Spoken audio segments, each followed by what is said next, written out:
بالشمس من المشرق فأت بها من المغرب فبهت الذي كفر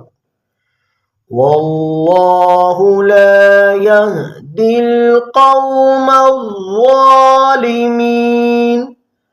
أو كالذي مر على قرية وهي خاوية على عروشها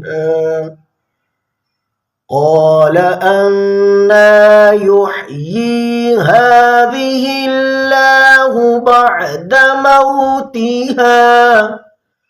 فأماته الله 100 عام ثم بعثه قال كم لبثت قال لبثت يوما أو بعض يوم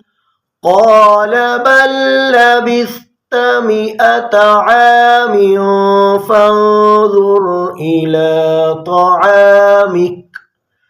فانظر إلى طعامك وشرابك لم يتسنه